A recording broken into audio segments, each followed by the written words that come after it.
roɓe sala waɗi ɗaccal waɗi hol caɗele ɗe ganduɗa ko ɗeɗo goni ɗe nalankoɓe imoroɓe joni tohosɓe ɓe woni kon onon hol caɗele ɗe ganduɗa oɗon jogui ɗum? caɗele amin ne kewi limotako mais wasta tan ko haala hen saabu koko minen guuri ɗum avant tout e nder yewtere meɗen wonko junja hen nalankagal namni ko moyen guitare ko halis hono e leeɓe ɗi ɓuuri sadde aussi par ce que corde uji a sotta corde goto cotta ko 6 o paire o ɗum tani saɗi allah haalan goɗɗum e goɗɗum te normalement saɗa présenté yimɓe en foti yeede aɗa jogui image joɗɗo won ɓorgal maɗa walla hakkille ma waɗi tranquille pour mbawa message ma wawa wettade yimɓe ɓe wadde ganda caɗele amen en kewi te min ngala moyen bon heddi noon ɗomin gonɗo e dow muɗum ko yakar tan wuura e yidde wonde e nder amen minen tan tinoto min ɓeyde hen kono ene muusi guila A ha Z woni holɗum so tawi ñamduma yonani ɗoygol ma yonani hakkille ma ɓuurata no jiɗirɗa wadde no muusi te Allah feccimama nalankagal ƴiƴam maɗa ko nalankagal woni hen e kala ñalgo ngo pinɗa ma yikko jimɗa wadde a dañi probléme woni holɗum a yimani par ce que par ce que a harani ɗoylima jonani mbiyama mbaɗa inspiré wu force il faut jaltate nene hoorema circule holno yaltirte te a waɗan tranquille donc ɗum namni kat ƴewon ɗonete wadde hol wallaɓe amen e ɗum ɗonete sikku moƴƴo wallata ko amen fansuji ɗi il faut ɓe mballa sukaɓe on jaari yeeso min ko ɗum ɗon probléme amin en cardata penɗen koye e Saydou Pam emo groupe Sababu.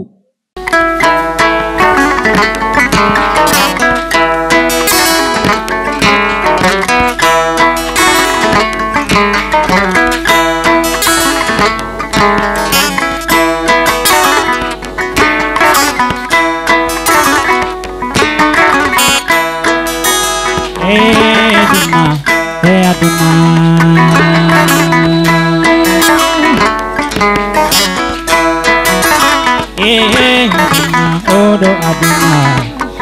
komenalona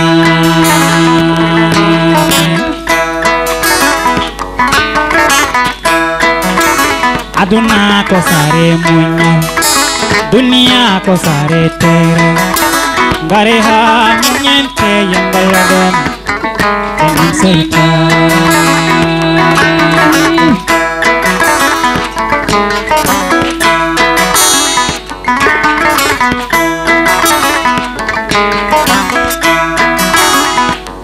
Bata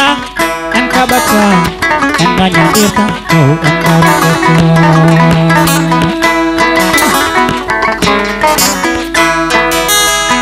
and bata and kabata and ganyandirta oh and garangata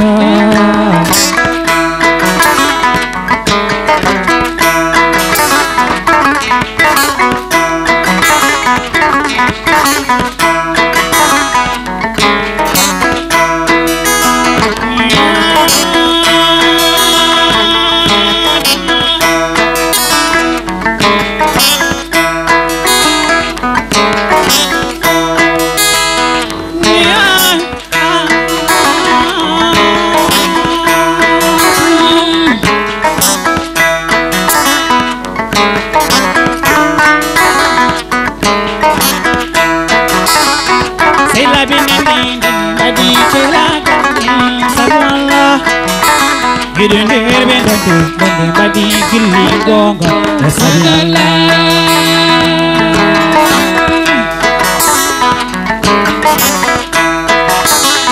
sila binini badi telaga salala gidin herbe dante dante badi gilli gonga salala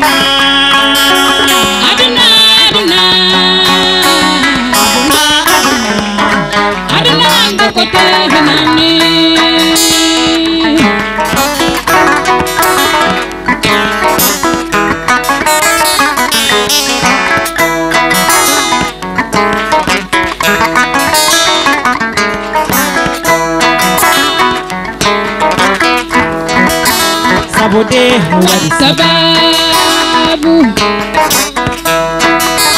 kale mujay sababu gatemare wari sababu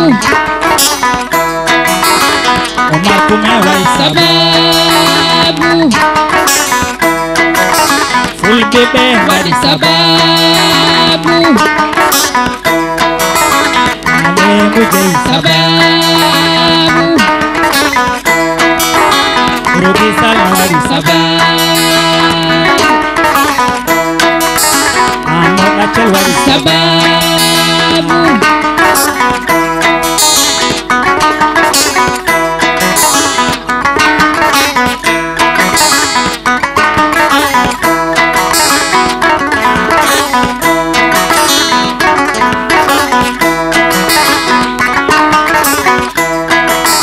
Sokhna Ba wari sababu Rasi Sal wari wari sababu Ibi Wata wari wari sababu Kayane wari sababu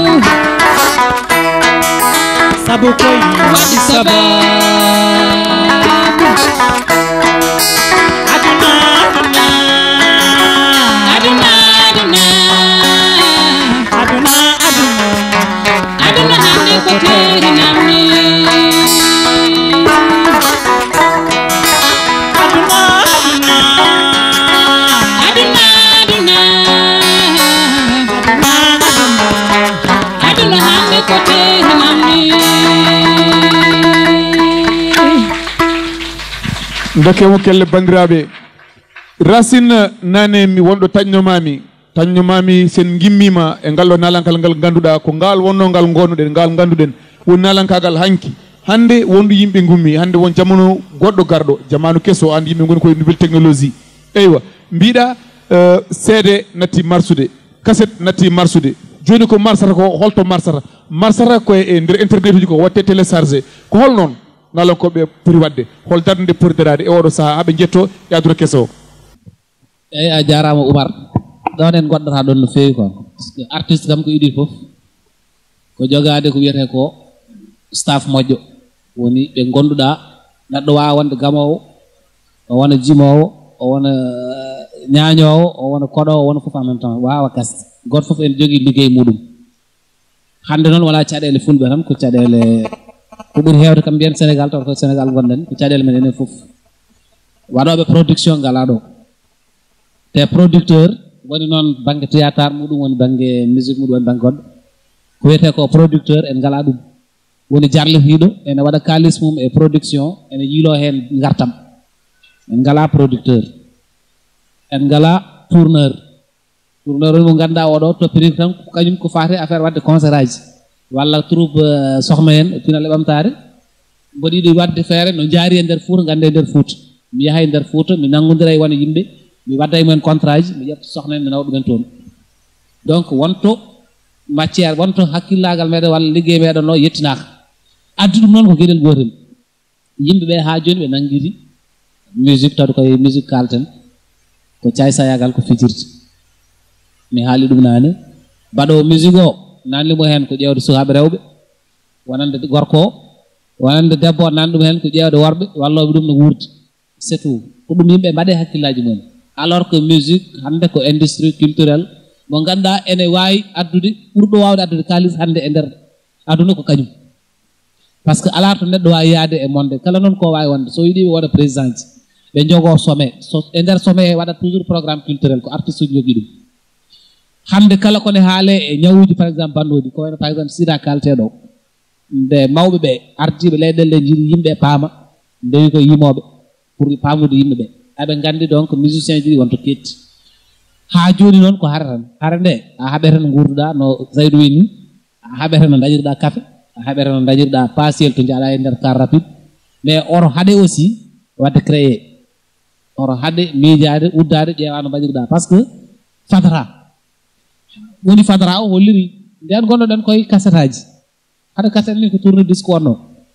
tourne disque ɓenni cassette ari nde wiya cassette nde wiya woro wande won ko kewi goɗɗum hade cassette haalede taw seede ari hande ya autre chose hande a wonade nder suudu ma aɗa yima woɗa gonɗo e fenêtre ma ene waɗa enregistré taw ko téléphone mum jogui donc d' abord ko yonde ɗo andu ko wone dow mum ko wona cakan ko liggey o hokka ɗum hakke mum hattima e côté ɗi foof d' abord o jogoɓe o wondi ɓen ene gandi ko waɗata ko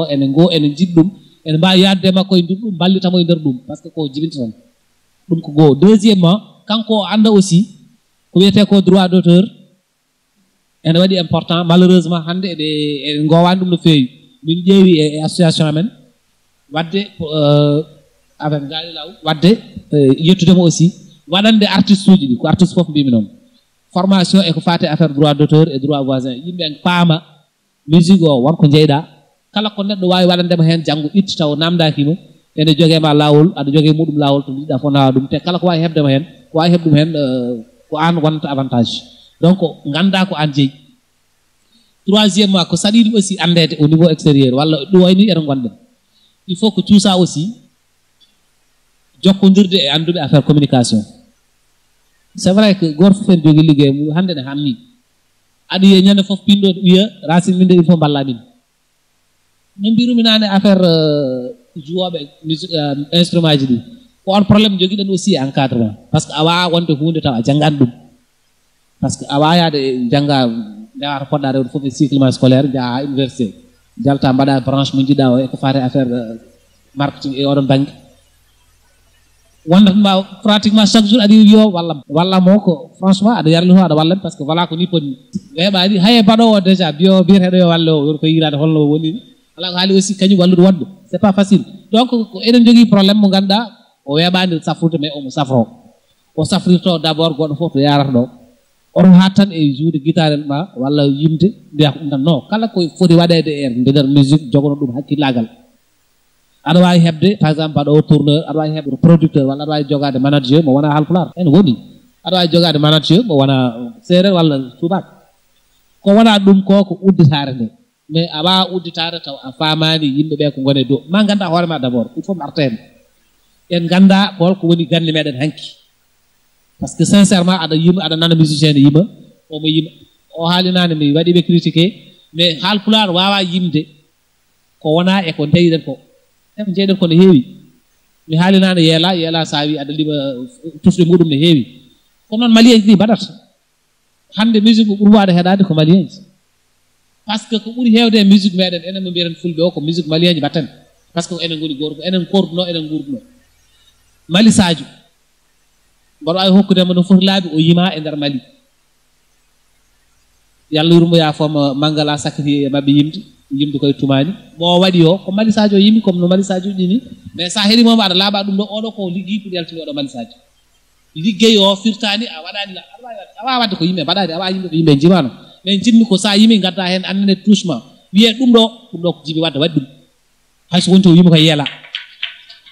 so ɗum ɗo ɓenni ko fate affaire internet o il faut ko yimɓe aussi cuus janggude hande hay goto wiya kam mi natani école mi wawa wadde internet ala mo wawa wadde ɗum ordinateur hande ene jaranno ujunaji sappo temedde quelque hande ordinateur sa waɗi ujunaji jeegom a heɓat no mbaɗirɗa ndendinɗa ha dañƴa filuji corde ordinateur guitare ni faam ordinateur o koye liggey ma o jeeya par ce que so ɓooyi aɗa wawi ni wallitorade mo mbaɗa hen enregistrement ma sa waɗi enregistré nder ordinateur ma liggin hen aussi goɗɗo ma waɗan hen lettre uji ma ɗi ñaguirtoɗa autorité ji ma waɗ hen internet aussi kala hande to musique foti nelde hande musique ne neldire e nder internet kala to nanɗa ɓeɗo ko wallo liggotoɓe e nder internet wallodira e wadde hay sa wawa won bawɗo taguide sarama neldanam ɗum ɗo mboɗo yiɗi jeeyede oɗo ɗum ɗo mboɗo yiɗi jeeyede oɗo formation e Sénégal hande yitade foof ne waɗima won hakke temedde hakke capannayyi walla capanɗe jeegom formation ko fate affaire musique ko jokkodirde yimɓe ko waɗate ɗon ko waɗoyten ko jolfuɓe aroɓe toon ɗe serraɓe e joolaji garoɓe toon ɗi ɓe ɓurani hen halpular probléme meɗum kene wawi wiide ken ɗawaɓe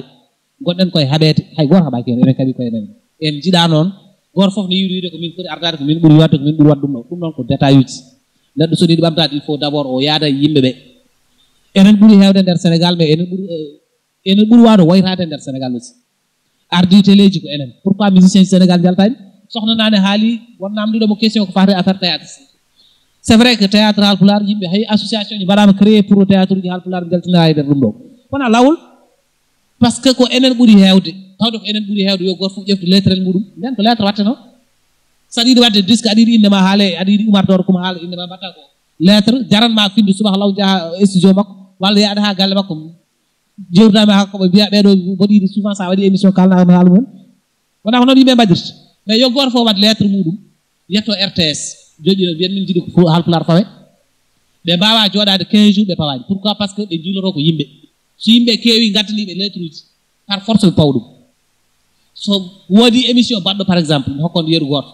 émission ne waɗi coupure courant par exemple leegal ngal coupure ngal courant ngal waɗi ngal windata ko lettre uji walla noddat téléphone so noddi téléphone waɗata rediffusé par force ko hono noon musique pulaar waɗirte ko hono noon théâtre uji poti waɗirede ɗum ɗon tant que yimɓe jeyam ɗum jara Racine golle ma jooɗi peewi bandiraɓe gonɗen koye ngoral battidingal yewtere moɗon gatamare ɓoyata joni cettene bandiraɓe en gaari haɗo haɗanno kono noon gonɗen koye wadde tour de table e on saaha mbaynodiren e bandiraɓe sohna konngol ma battidingol e wasiya e hol lawol hangadino potgol rewede ha moni kala hirsuno hoore muɗum eko wona ko e dow mum ko wasiyade tan ko adi fof ko yen jit koye men ganden koye men sabu neɗɗo so anduno pulaar andi asli mum welsimtako pulaar